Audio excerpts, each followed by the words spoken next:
Some churches don't believe our music, but wala sa akin kapatid, I like our music. I'm telling you, whatever they call it, I love our music here.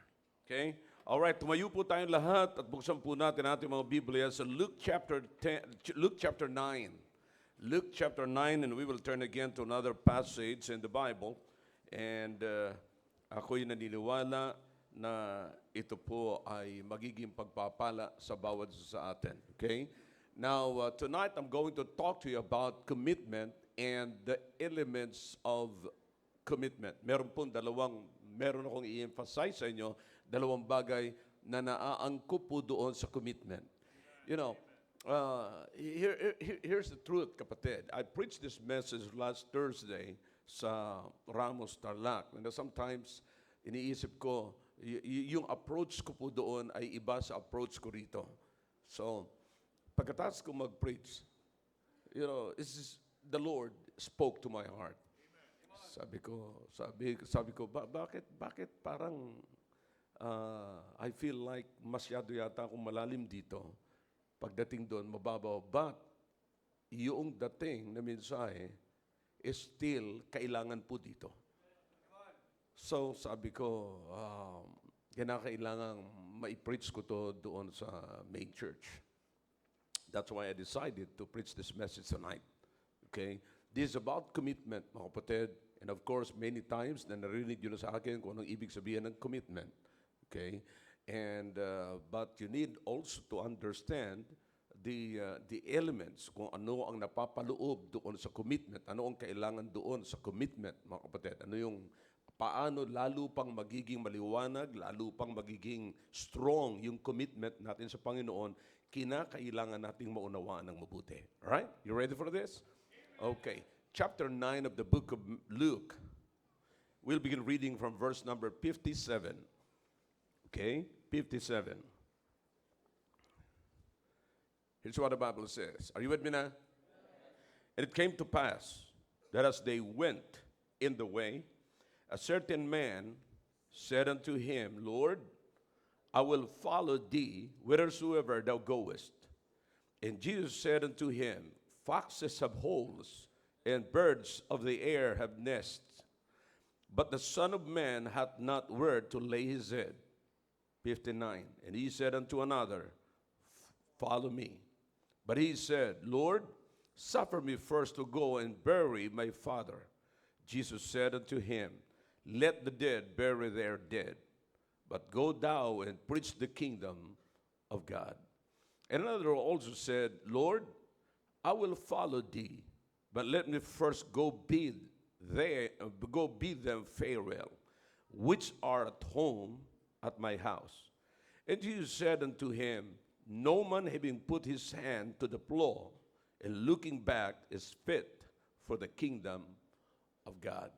Okay, tayo po'y sandaling manalangin. Dakilang Diyos, marami pong salamat sa mga verses, mga talata na binasa po namin ngayon.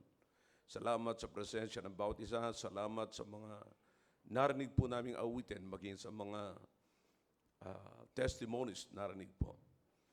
O Diyos, pagpalain niyo po ang mensaheng ito sa bawat isa na maunawaan po namin ng mabuti upang makita po namin kung saan po kami tatayo as far as the commitment is concerned, kung paano po namin unawaan ito, paano po namin dadalhin. Pagpalain niyo po ito.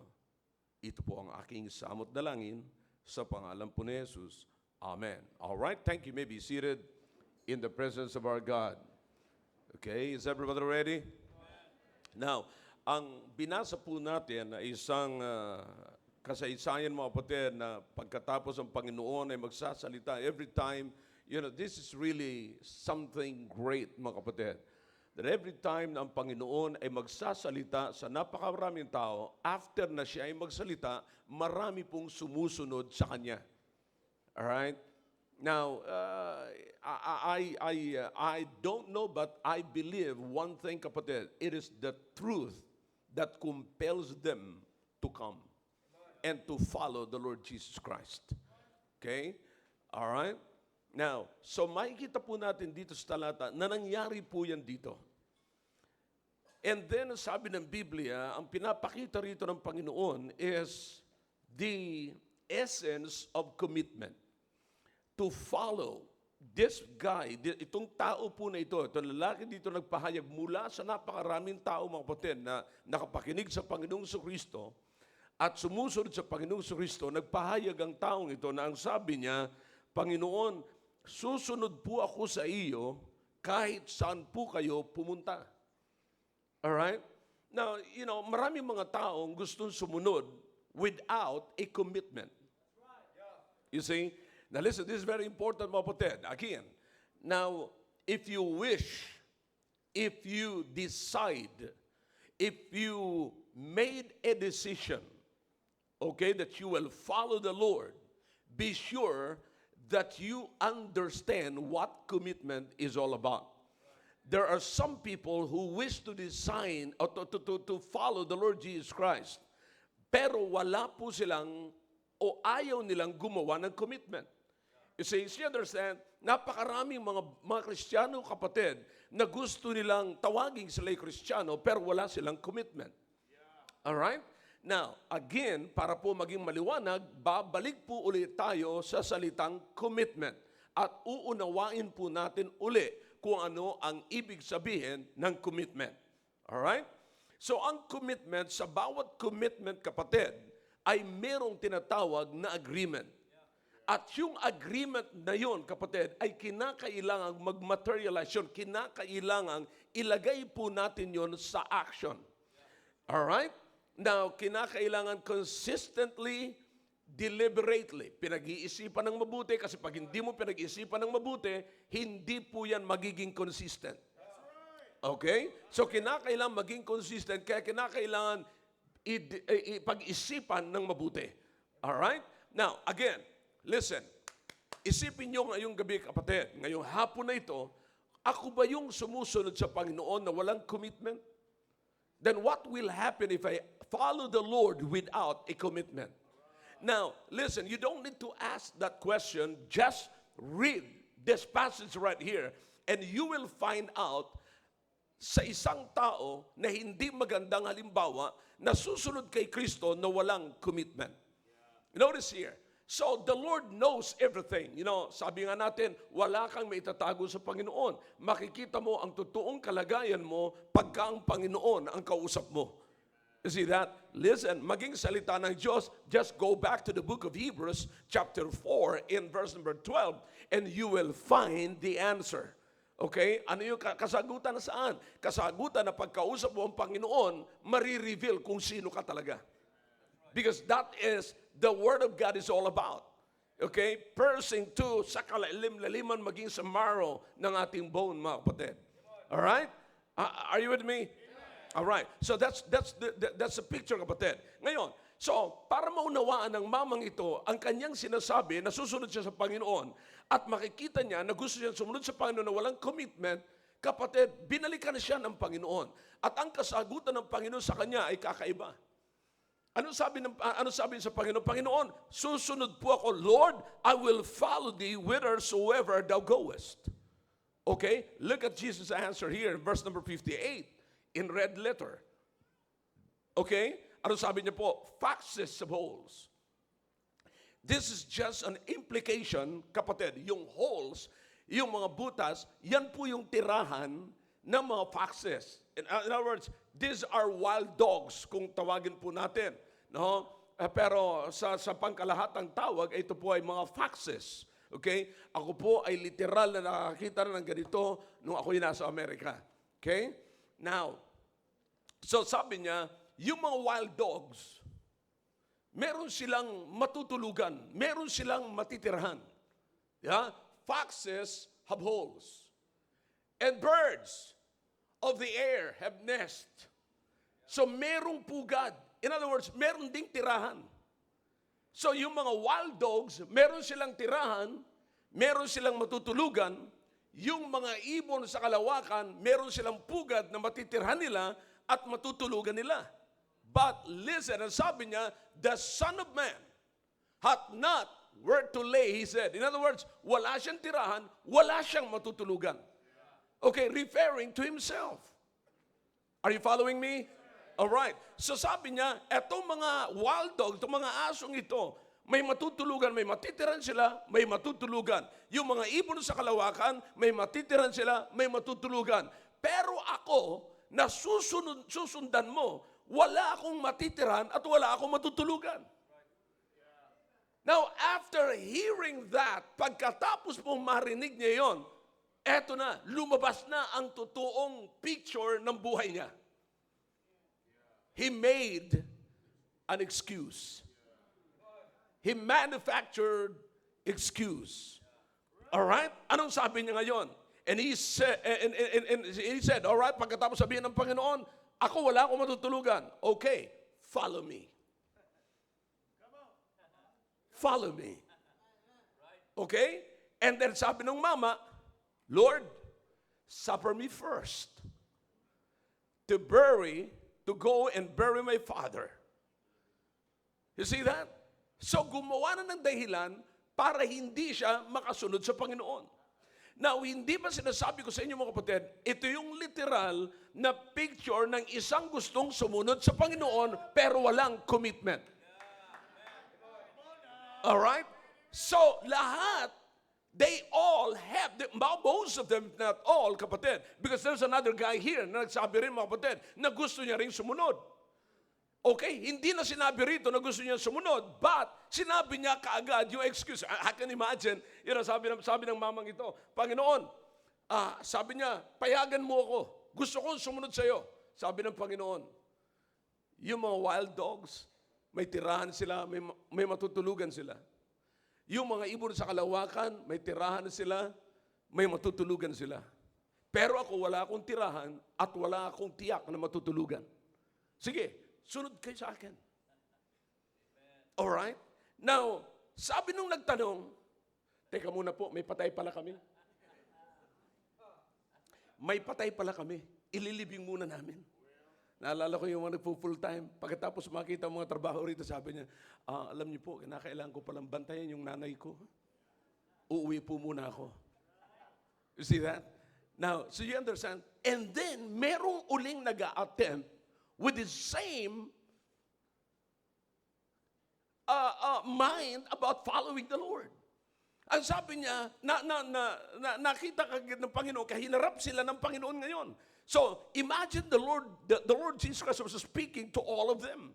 And then lumutang yung isa. Wala pa naman sinasabi ng isa. Sabi ng isa ngayon, alright, gusto ko rin sumunod pero magpapaalam muna ako. Halimbawa hindi ka payagan. Paano na ngayon? So do you understand mga kapatid? Pagkatapos, listen, stick nyo rito ang mind nyo. Siniset up ko yung mind nyo rito mga kapatid. Huwag nyo tatanggalin dito ha. Alright? Nandito and then mag-move forward tayo pero huwag nyo tatanggalin yung pundasyon. Alright? Nandito yung pundasyon.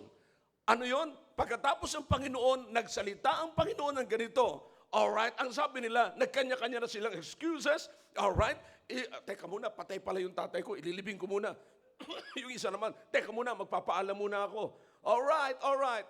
Because they want to follow the Lord without the commitment. Now, what is a commitment now, mga kapatid? Again, it's an agreement. Agreement that what? That you will put into action. Alright? Of course, yung agreement na yon, pinag-isipan mo ng mabuti, and para maging consistent ka doon sa agreement na yon, ay kinakailangan pag-isipan ng mabuti. Alright. Now, here's the thing, okay? Now, tayo po ngayon, ano ang agreement natin sa Panginoong Jesucristo? Alright? Sino po sa atin makakapagtaas ng kamay? Ang ibig sabihin ng pagtaas ng kamay, Pastor, tinanggap ko ang Panginoong Jesucristo bilang sarili kong tagapagligtas. Ako ngayon ay Kristiyano. Raise your hands. Thank God. Almost all of us. Thank you. Okay? Now, do you understand na nung kayo'y nagpahayag na tinatanggap nyo ang Panginoong Jesucristo bilang sariling tagapagligtas, ipinakita nyo yan sa pamamagitan ng pagsunod ninyo sa tubig ng bautismo. Sino sa atin lahat dito, mga kapatid, sa ating kalagitnaan, mga kapagtaas ng kamay, Pastor, ako po ay sumunod na sa Panginoon sa pamamagitan ng tubig ng bautismo. Alright? Good. Thank you. Now, listen, alam niyo po ang ibig sabihin yan? When you get home, Go back to the book of Romans chapter 6. Not this time. Romans chapter 6, verse number 4. Alam niyo po ba, nung kayo ay sumunod sa tubig ng bautismo, ang inyong ipinapahayag na kayo ay namatay at inilibing at muling nabuhay, kalakip ng kay Kristong pagkamatay at pagkabuhay. Come on, talk to me if you can. Now, yan po ang ipinapahayag sa tubig ng bautismo. Alright? Now, so in other words, kapatid, in-identify ninyo ang inyong sarili sa Panginoong Hesukristo. Now, after that, kapatid, hindi po nagtatapos doon. Meron po tayong kasunduan sa Panginoong Hesukristo, kaya nga po tinatawag tayong anak ng Diyos at tinatawag tayong Kristiyano. Kalakip sa pangalan ng Kristiyano ay ang pangalang Kristo. Okay? Now, so ano po ang kasunduan natin? John chapter 17 in verse number 3. Don't turn to it. I promise you, when you get home, you read it. Okay? Now, ano po yun? Binigay po sa atin ang eternal life. Nung tinanggap po natin ang Panginoong Jesucristo, nasa atin yung eternal life. Ano po yung eternal life? Hindi po yan extension ng buhay o karagdagan ng buhay. No, hindi po. Kundi ang eternal life ay buhay ni Kristo. Okay? Buhay ni Kristo na ipinagkatiwala po sa atin na atin pong ipamumuhay. There is now the agreement.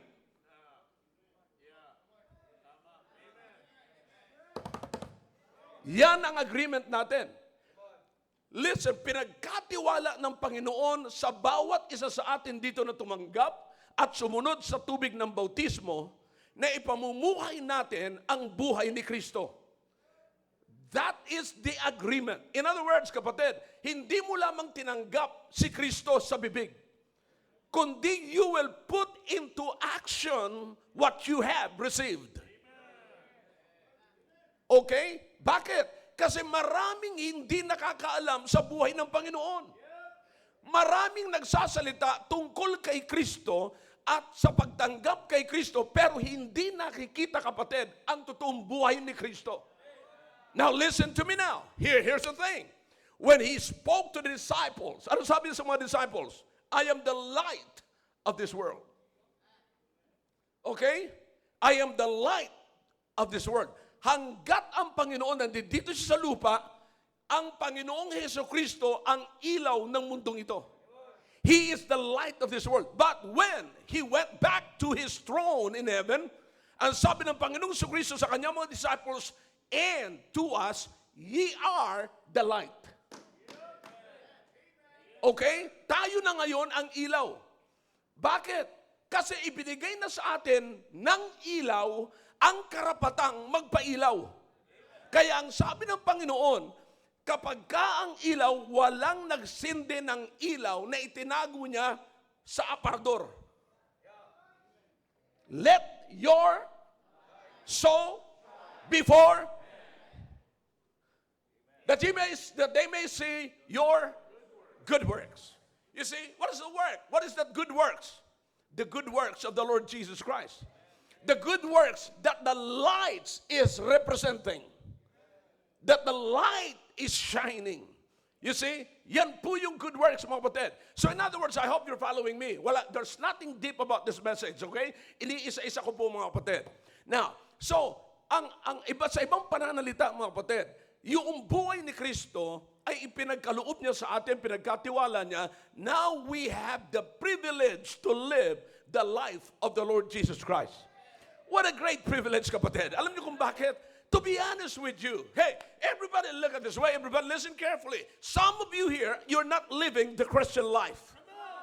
Because we are copying the wrong person. Most of our life, kapatid, I'm talking about our lifestyle.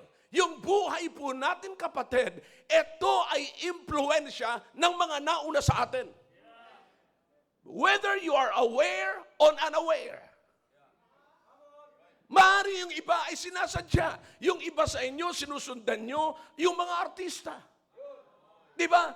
And the worst, sa mga kabataang lalaki, ang sinusundan nyo pang mga artista, kung sino pa yung mga buang. Oh yeah. Yeah, bading. Tatanggalin tayo ngayon sa, I don't care. Basta't ang mahalaga, nag-uusap tayo ngayon, kayo ang mahalagang kausap ko ngayon.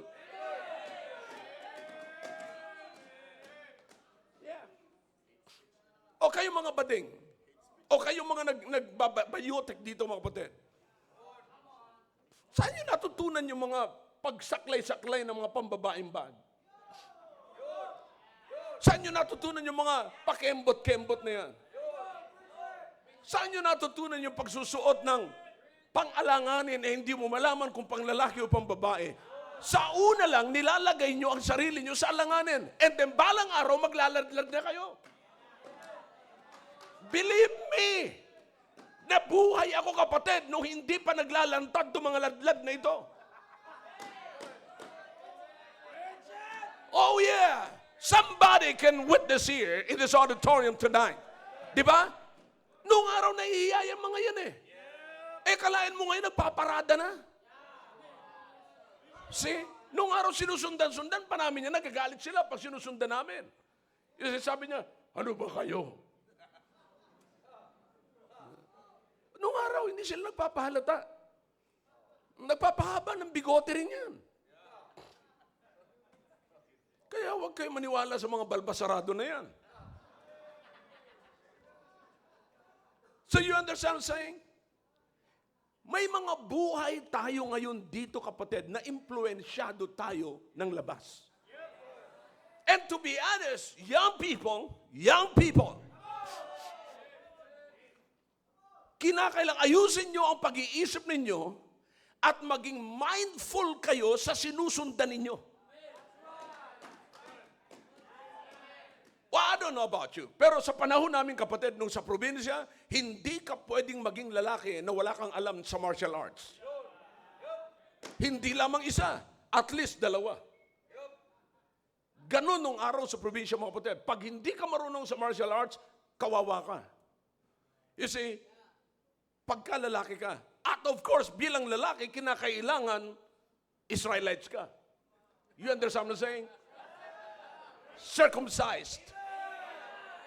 Or else, sa tuwing makakasalubong ka, yung makakasalubong ka, sasabihin sa'yo, yeah. So grabe ang kantsawa nung araw. Kaya nung araw kapatid, bihira ang hindi lalaki na totoong lalaki. Ngayon nakalain mo kapatid, sa loob ng pamamahay nyo meron. Now listen to me now. Bakit ho? Bakit? Kasi po tayo, kapatid, ay nai-impluensya ng iba. Ay, sus.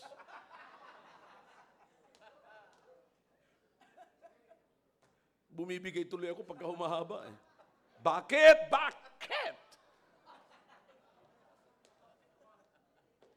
Minsan ayokong pahabain kasi bumibigay tuloy eh. But anyways. So you understand, kapatid?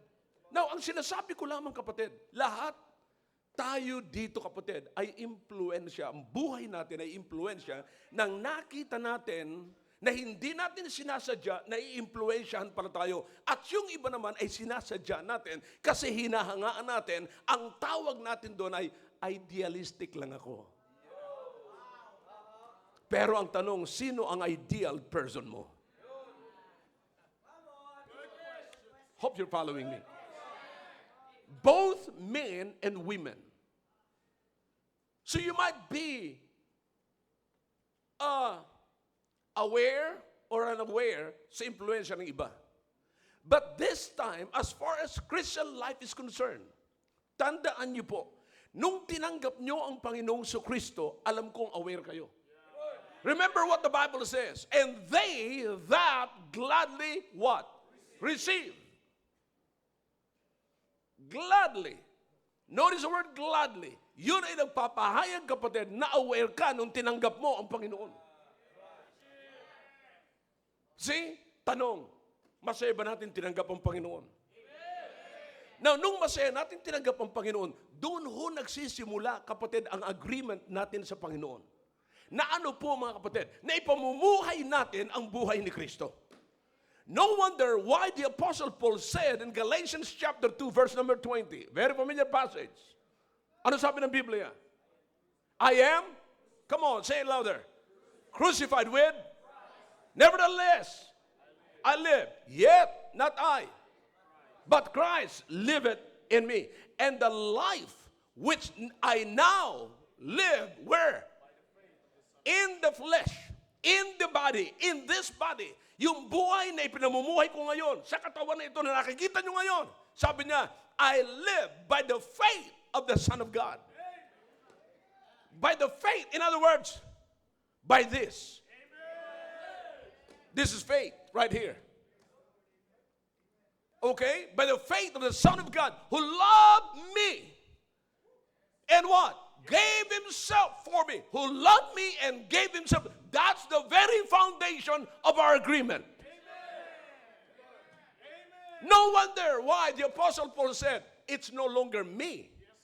It is him that liveth in me.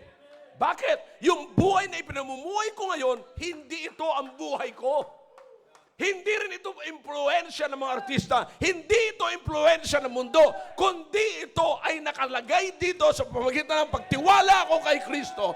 At nung nagtiwala ako kay Kristo, sinabi ko, Panginoon, ipamumuhay ko ang iyong buhay. And thank God for this great privilege to live the life of the Lord Jesus Christ. And that is eternal life is all about. Am I clear to you? So yan po, kapatid, ang pagpapahayag na maliwanag ng ating commitment sa Panginoon. Okay? Anong commitment ngayon? Alright, listen carefully. Meron tayong kasunduan sa Panginoon. Okay, boy, I'm telling you. Sa totoo lang, kapatid. I don't know.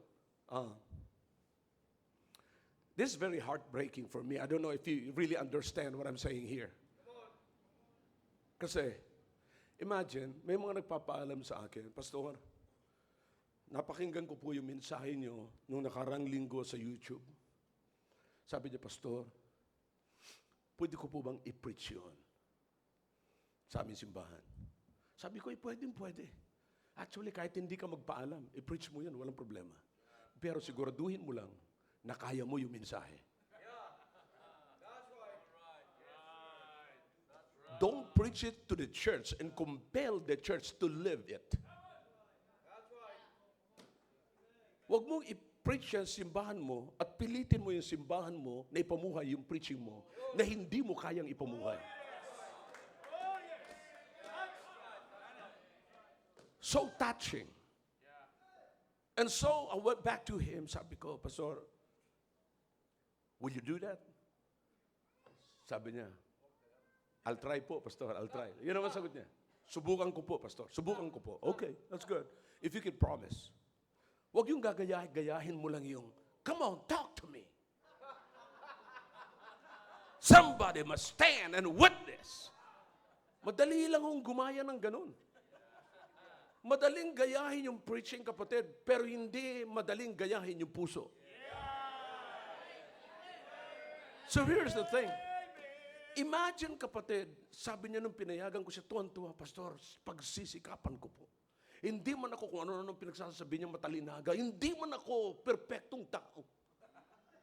Pero aking sisikapin. Pagsisikapan ay pamumuhay ang mensaheng aking napapakinggan. Mambira. Naging makata bigla. Pero mga kapatid, alam niyo ba kung bakit tuwang-tuwa siya na binigyan ko siya ng pagkakataon na ipahayag niya ang aking ipinapahayag. Kulang na lamang sabihin na, Pastor, ipamuhay mo ang aking pinamumuhay. For me, it's so proud na sabihin ko yung ganon. Pero hindi ko po sinabi sa kanya. Pero sabi ko, okay, you go ahead, you can preach. But listen to me now. When I look up to God, I said, who am I? Yung pagkatiwalaan mo lang ako ng trabaho, sino ako? Pero yung pagkatiwalaan mo pa ako ng buhay mo na ipamuhay ko, sino ako?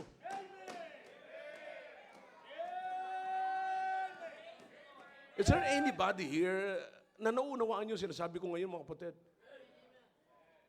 Sino tayo? Nasasabihin sa atin ng Panginoon, gusto ko makita ang buhay ko sa buhay mo. Malaking pribileyo, kapatid. Grabing laki ng pribileyo. But you know what? Ang Diyos ay pumayag. Ang Panginoong Hesukristo ay pumayag.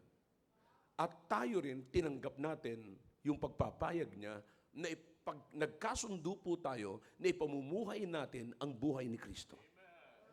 Now, para maipamuhay natin ito, ilalagay po natin ito sa action, kapatid. Hindi po natin itatago ang ilaw. Hindi tayo magsisindi. In other words, pag nagsindi ka, it speaks about our agreement with the Lord Jesus Christ. Sinindihan mo na eh. Now, kung sinindihan mo na ngayon, huwag mong itago. Ilabas mo upang makita ng maraming tao yung ilaw at upang yung ilaw ay mag-shine doon sa mga nasa kadiliman. And that is what they are waiting for, and that is where their hope lies.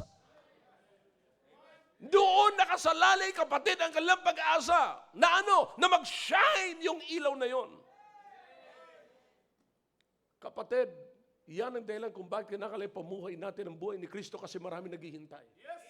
Nasaan kaya ang mga kabataang ito ngayon? Kung wala silang narinig at wala silang nabuhay, wala silang nakita na isang Kristiyano na namumuhay ng pwede pala. Akala natin ang mga namumuhay kay Kristo ay parang pwede nila mga abu-abusuhin. Wag na wag mong susubukan yan. You see? I mean, pwede kang maging macho at Kristiyano. Parang nagulat kayo doon. Parang, so you understand? Pwede mong ilagay sa totoong pagkalalaki ang buhay mo at the same time, Kristiyano ka. Yes, being a Christian is not an accident. It's a choice that you make. You see, it's your choice. Pinili mo na maging Kristiyano. Pinili mo na tanggapin ang agreement na yon. Ang sinabi mo sa Panginoon, Panginoon, mula po ngayon, ipamumuhay ko ang iyong buhay at ipapakita ko po yan sa marami. Ipapakita ko yan sa aking asawa, ipapakita ko yan sa aking mga anak, ipapakita ko yan sa aking mga kaibigan, ipapakita ko yan sa aking mga magulang, ipapakita ko yan sa aking, ipapakita ko na ang ilaw ay magsashine doon sa kadiliman upang may makita silang liwanag. That is the agreement.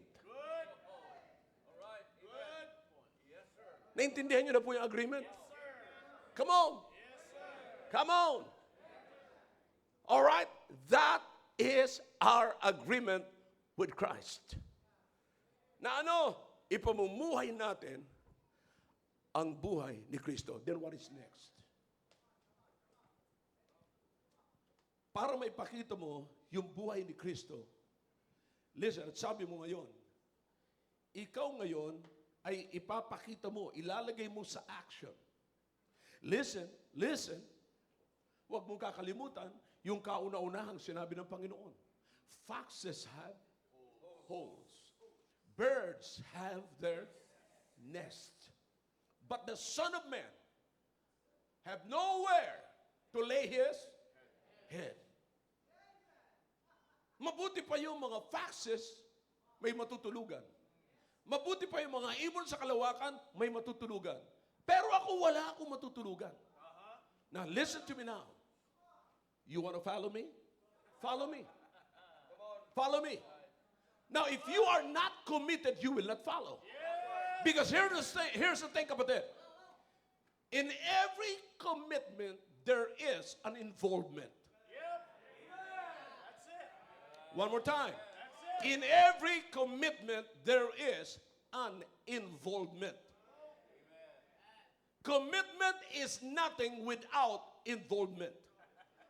Now, notice what the Bible says here. May I ask you a question? Based on what we have just read, can you see an involvement there? Talk to me if you can. No involvement. Walang involvement. Bakit? Sabi ng Panginoon, foxes have, birds have, but the Son of Man have nowhere to lay his head. Okay? Then after that, what happened, kapatid? Ano nangyari doon sa mama na gusto sumunod? Na wala ng involvement. Now listen to me now. Here's the thing.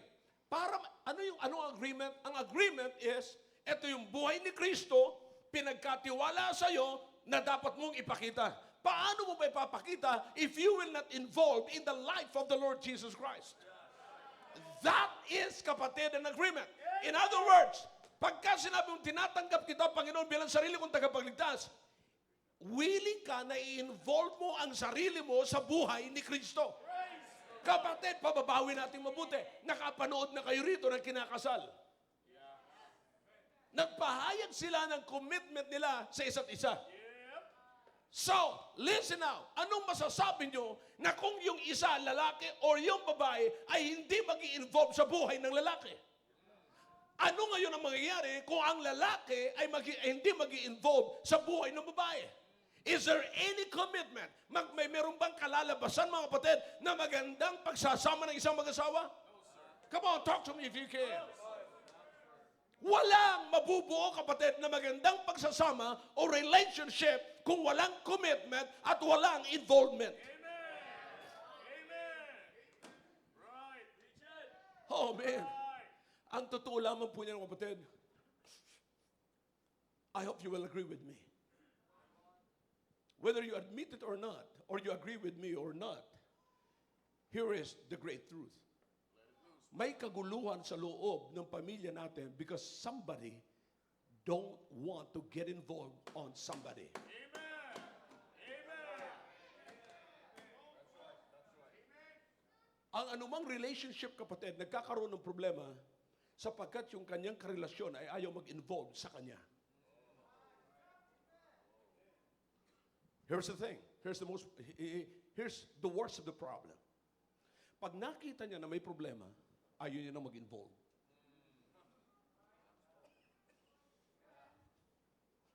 Pag nakita niya na hindi maganda ang nangyayari sa kanya, ayaw niya na mag-involve.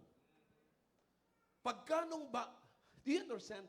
Kung bakit sa unang tagpo ng mag-asawa ay ang saya-saya nila. Alam niyo kung bakit? Wala pang problema. Wala pang kataga na foxes have holes. Birds have nest. Pero ako, wala akong matutulugan. Wala pang ganung statement eh.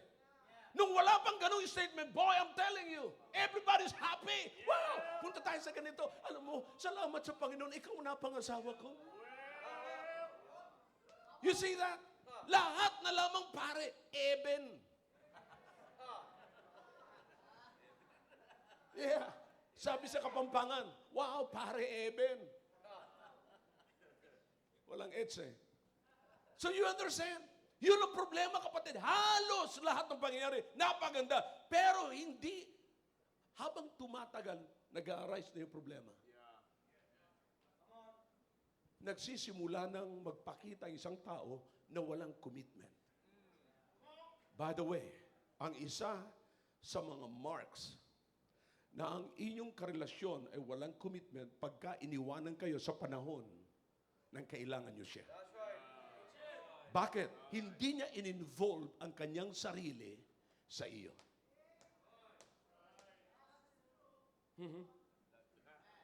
Yeah. Eh, sabi ng iba, kaya pala. No wonder kung bakit single mom ka ngayon. No wonder kung bakit single papa ka ngayon. Bakit? Hindi nag-involve yung asawa mo sa buhay mo. Listen, hindi po katakataka kung ang asawa ay mag-i-involve sa buhay ng kanyang asawa. Kaya nga pagka ikinakasal, kapatid, sana wag lamang po ninyong pakikinggan in words. Na anong sinasabi? Sa hirap at ginhawa, kayo ay magsasama at kamatayan lamang ang magpapahiwalay sa iyo at sa akin. There is the agreement. And listen, sa kahirapan, get involved! Now listen, get back to the Bible, kapatid. Ano sabi ng Panginoon? Yung mga aso, may matitirahan sila, may matutulugan sila. Yung ibon, may matitirahan sila, may matutulugan sila. Pero ako wala. Ngayon, sumunod ka. Teka lang, Panginoon. Wala kasing involvement. Ayaw niya nang mag-involve. Pero isang taong may commitment at gustong mag-involve sa buhay ng Panginoong Kristo, sasabihin niya, Panginoon, kahit nakatayo lamang tayo, kahit wala kang matutulugan, kahit lakad lamang tayo ng lakad, I don't care. Sa hirap at ginawa, tayo ay magsasama. Yan ang taong merong involvement. Yan ang tao na merong commitment. Yan ang Kristiyano na nakipag-agree sa Panginoon. See, no wonder kapatid kung bakit ang mag-asawa, away ng away, murahan ng mga murahan, pero next evening, magkatabi sila uli. Kababato lang ng baso nun. Pero kinagabihan, magkasama sila uli. Alam niyo kung bakit? Because there is an agreement. And in that agreement, there is a commitment and they involve to each other. Kapatid, listen now. Nakakahiya naman sa Panginoon. Sinasabi natin, tinanggap natin ang Panginoon bilang sariling tagapagligtas. Pero ayaw nating mag-involve sa buhay ng Panginoon. Sa panahon, kapatid, na nakakahiya, tanong, mag-i-involve ka ba sa buhay ng Panginoon? Sa panahon ng pinipersecute ang Panginoon, mag-i-involve ka pa ba? Listen now. Listen now. Huwag mo sabihin na matibay ka. Tandaan nyo, diyan nagkamali si Pedro. Si Pedro, kapatid, ay committed siya sa Panginoon. Remember, kung ano rin sabi ni Pedro, nakita niyo po ba yung talata na yan? Alright, balikan niyo yung mga binigkas na talata ni Pedro. Panginoon, kahit sa kulungan, sasama ako. Aba, nung inaresto na ang Panginoon, alam niyo na kung ano nangyari. O di ba, mama, kasama ka dyan? Hindi ah. Lumapit-lapit. May nakakita pa sa kanya. Ang ginawa niya para hindi mahalata, kung saan nagpapainit yung mga tao, nakisalo na rin siya. Sabi sa kanya, kilala ko itong may balbas nito ah. Di ba kasama ka noon, Panginoon? Hindi, kanina nga, tinanong din ako noon. Sabi ko, hindi eh.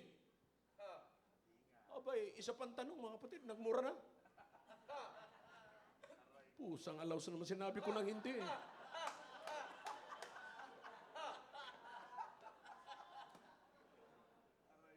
Alam niyo kung bakit mga kapatid? Sa panahon ng taghirap na ayaw niya nang mag-involve sa buhay ng Panginoon. Kapatid, nakakahiya kayong mga may asawa na hindi kayo makapag-involve sa buhay ng inyong mga asawa sapagkat nakikita nyo naghihirap ang inyong asawa. Sa panahon ng taghirap, mag-i-involve pa rin ba kayo sa buhay ng may asawa? Now understand, this commitment, kapatid, kailangan ng involvement. You see that? Now, sa panahon na katulad nito, mga kapatid, nagsasama-sama tayo sa gawain. Gawain ito ng Panginoon. Hindi ito gawain ni Hil Lorena. Gawain ito ng Panginoon. Amen. Hindi ko sinasabing lahat tayo rito may iisang amount, big amount, huge amount ng pera, kapatid. Hindi ko sinasabi rito na para parehas ang pera natin. But that is not the issue. Ang issue is, will you involve in the work, in the ministry of the Lord Jesus Christ? If you love Christ and you are identified with Christ and committed in nag-agree ka sa Panginoon ay pamumuhay mo, ang buhay ng Panginoon, nasaan ka sa panahon ng soul winning? Nasaan ka nung kainitan at kahirapan na mag-win at mag-invite ng mga tao? Will you still involve yourself in the Word?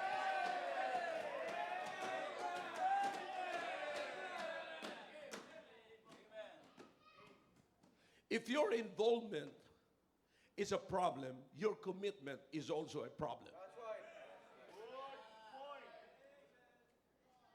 Oh yeah. Oh yeah. Kapatid, may problema ka sa iyong commitment kung may problema ka sa iyong involvement. Talk to me now. Talk to me. Ha? Huwag mong liit-liitin yung involvement mo. Saan mang uri ng relasyon, kapatid, magandang gawing halimbawa ito. Sa pamilya ninyo, mga anak, Sa panahon na nakikita nyo ng magulang nyo, ang tatay nyo naghihirap sa hanap buhay, ano ang involvement mo?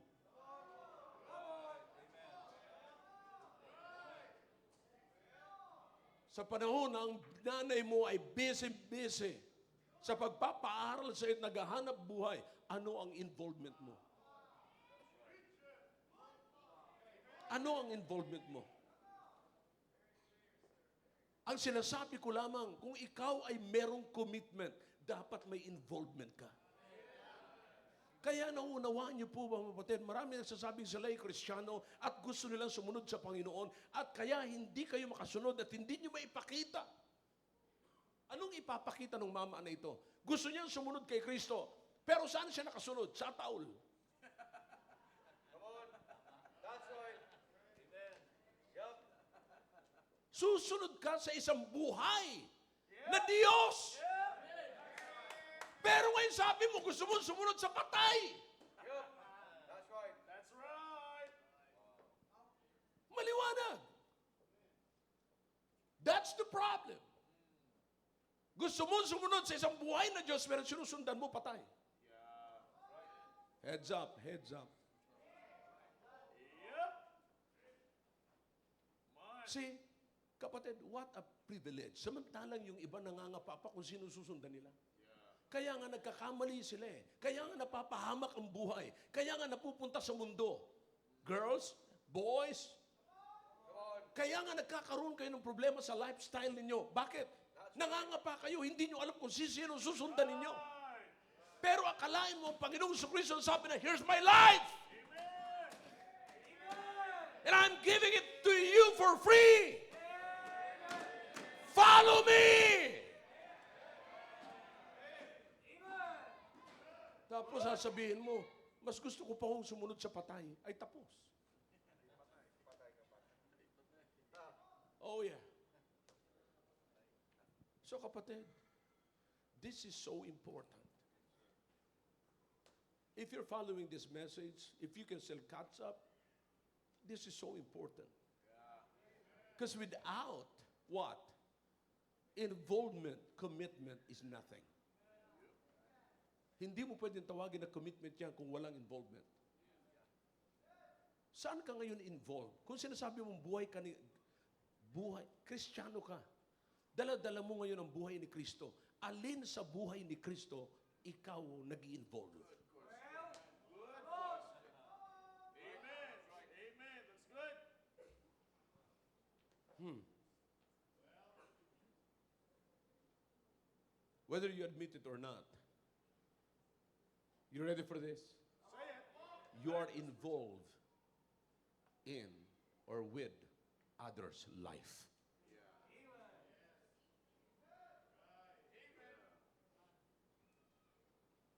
Sa maniwala ka sa hindi, involved ka sa buhay ng iba. Come on. Yeah. Yeah. Yeah. Involved ka sa buhay ng iba. Listen to me, this is so important. Hindi mo may pamumuhay ang buhay ni Kristo kung hindi ka mag-i-involve sa buhay ni Kristo. Last. Why is involvement so important? Again, hindi mo may pamumuhay ang buhay ni Kristo ayon sa inyong kasunduan. Nakipagkasundo ka kay Kristo na ipamumuhay mo ang buhay ni Kristo. Right? Come on, talk to me if you can. Talk back to me. Amen. I want it louder. Do you agree with that? Na ipamumuhay mo ang buhay ni Kristo. Come on, everybody. All right. Now listen. So meron kayong agreement ng Panginoon. So in other words, you are simply saying, I want to get involved. Gusto kong mag-involve sa buhay ni Kristo. Kasi kalakip ng iyong pangalang Kristiyano ang pangalan ni Kristo. Amen. Now, why is involvement so important? Because in every involvement, it breeds attachment. Okay? Sa kai-involve mo, sa buhay ni Kristo, ma-attach ka na ngayon sa buhay ni Kristo. Amen. Good. Now listen, evidently, kapatid, maniniwala kayo, sasabihin ko sa inyo ngayon, kung saan kayo involved na relasyon ngayon, attached na attached kayo. Bakit? Mukhang hindi nyo naintindihan yung sinabi kong attached na attached. Attached na attached.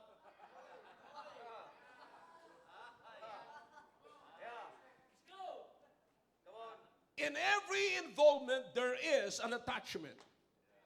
Kaya nga, kapatid, nasabi ni Paul, ang sabi ni Paul, kapatid, dito sa Galatians 2:20, it's no longer my life, but the life of Christ that is living in me. Now, sabi ni Paul ngayon, Philippians 1:21, for to me, because of that, because namuhay ako at in-involve ko ang aking sarili sa buhay ni Kristo, that's why, for to me, to live is what?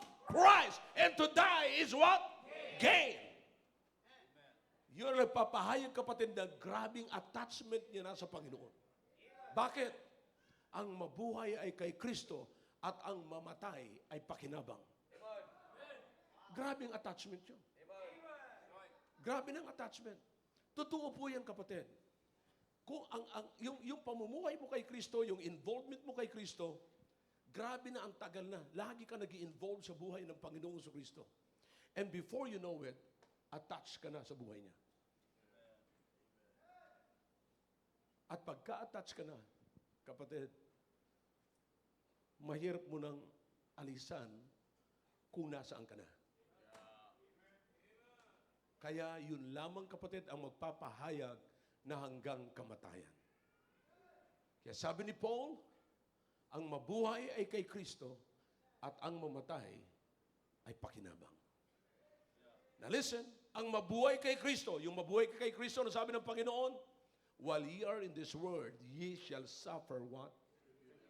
If they persecuted me, they will what? What does it mean?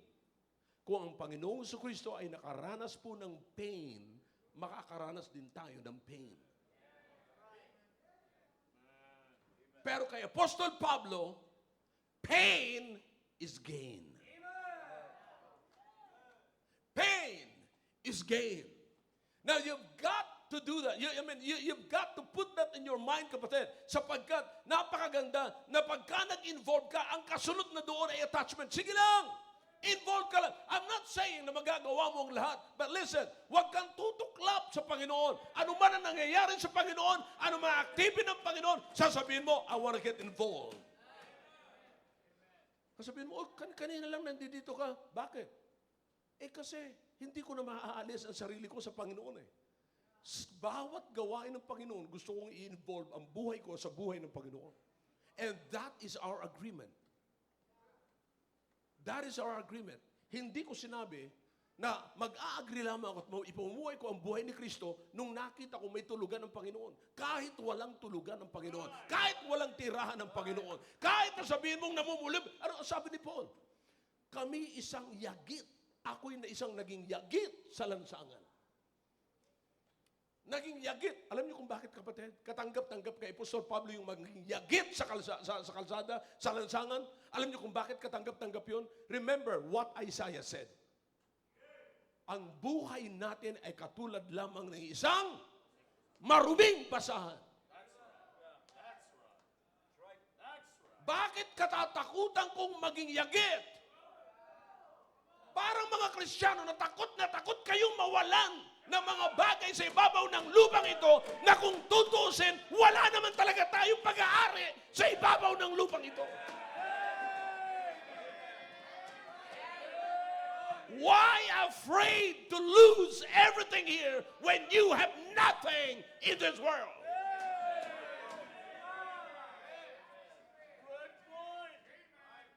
I hope this message is clear, kapatid. Bakit kailangan natin, kapatid, na i-involve ang sarili natin sa iba? Listen now, please.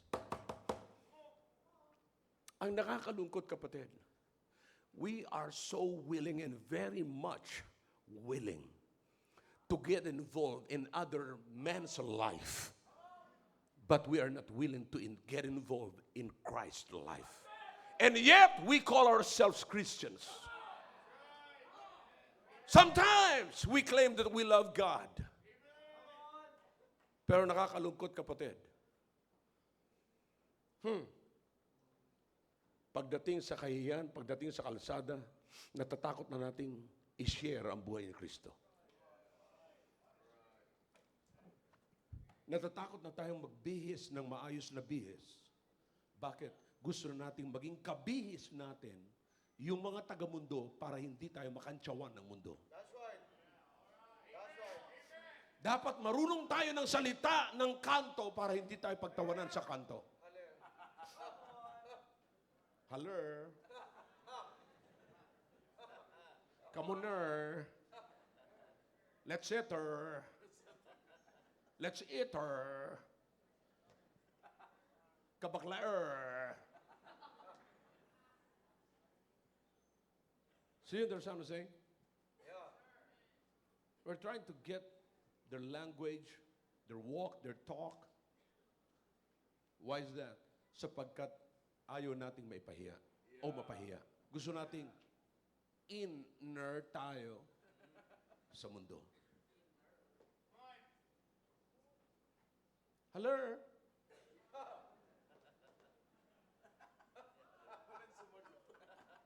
May sumagot? Sabi niya rin, hello, Pastor. Come on here. Carnaler. But wish you her. But listen to me now. Here's the thing. Anong kasunduan meron kayo ng Panginoon? How far? Gaano ka nakalayo sa kasunduan niya? Good question. Amen. Amen. Listen. If you live for Christ and get involved in the life of the Lord Jesus Christ, okay, is there anything na ngayon ay nade-develop na sa iyong attachment sa Panginoon? Please observe. Let me wake you up. Kasi kung nag-i-involve ka sa buhay ng Panginoong Kristo, dapat may nade-develop sa buhay mo yung attachment mo sa Panginoon.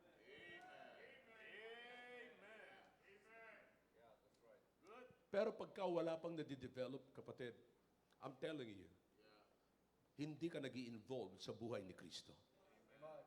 And it's so a shame na tatawagin tayong Kristiyano na wala tayong involvement sa buhay ni Kristo. Di ba nakakahiya? Mga bata, nagpapakilala kayo na kayo'y kasama sa pamilya ninyo, pero wala kayong involvement sa pamilya ninyo. That's right. At ang nakakalungkot pa nito, ang kaaway nyo pa at kalaban ninyo pa ay yung pamilya ninyo. Resistant pa kayo sa sinasabi ng magulang ninyo. Right. Di ba, sabi ko nga sa mag-asawa, ang kalungkutan ko pagka nakakita ko ng mag-asawa na nag-aaway at naghihiwalay. Di ba, sana may away pero walang hiwalay. Hindi ang ibig sabihin na may away, may hiwalay. Normal na nag-aaway. Kung magwawakas po yan sa laway.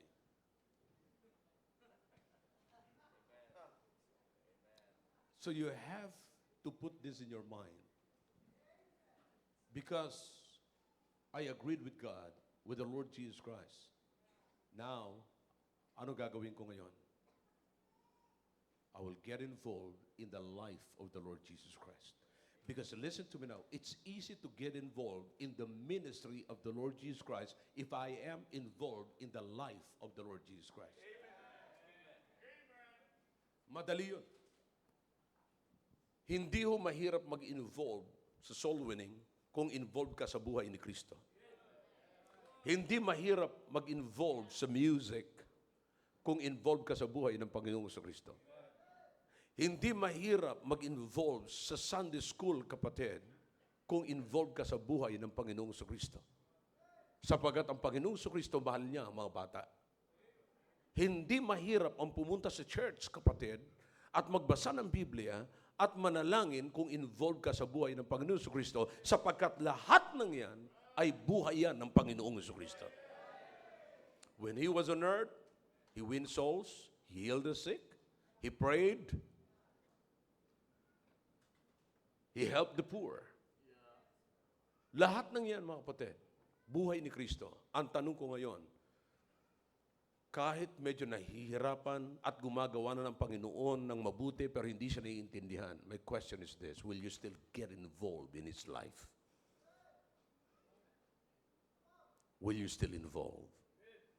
Or, sasabihin mo rin, na katulad sinabi ng mamang ito, teka muna, patay pala yung tatay ko. Uwi muna ako.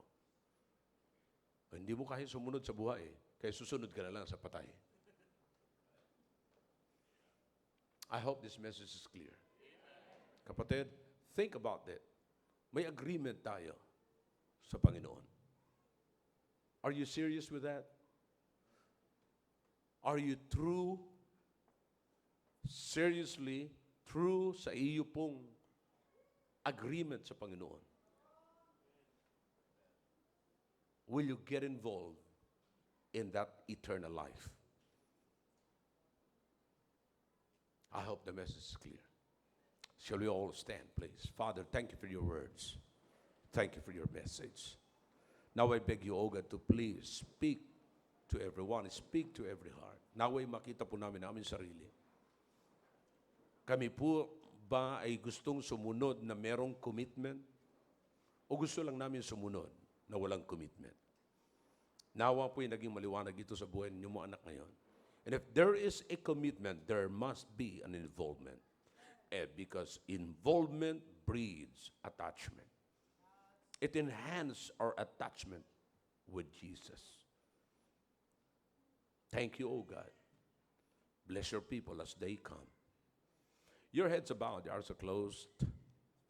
God is speaking to your heart through the message tonight. Now let's do it. Let's come to Jesus. Let's come to the throne of God. Let's talk to God.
Muli po, Diyos, nagpapasalamat po kami sa ginawa niyo po sa aming kalagitnaan. Nakakita niyo po, Panginoon, ang bawat pamilya, individuals. Ngayon, tiklop tuhod na lumalapit po sa inyo, maging yung nasa virtual, Panginoon, sa Google Meet. Nakita niyo po, na tiklop tuhod sila lumapit po sa inyo. O Diyos, salamat na meron po kami realization sa gabing ito. Nakita po namin sarili that we would love to be influenced by you to live the life that you allowed us to live, O God. Thank you, O God, for the eternal life. What a great privilege, O God, to live your life. Salamat na meron kaming Panginoon at Diyos na katulad nyo. Na pinapayagan nyo po na hindi na kami ma-impluensyahan ng pamumuhay ng mundo, kundi ma-impluensya na po kami ng buhay na in-offer nyo po sa amin. Thank you, O God, that we promise you. And thou knowest, O God, that we are not perfect, but we promise that we will live your life. Will be the light that will shine into darkness, O God. We will get involved in your life. We will develop our attachment with you, O God. Salamat po. Salamat. This is our great time, O God, na nagkaroon kami ng realization na may pamuhay po namin ang buhay po ninyo. Ito po ang aming pasasalamat at dalangin sa pangalan po ni Jesus. Amen.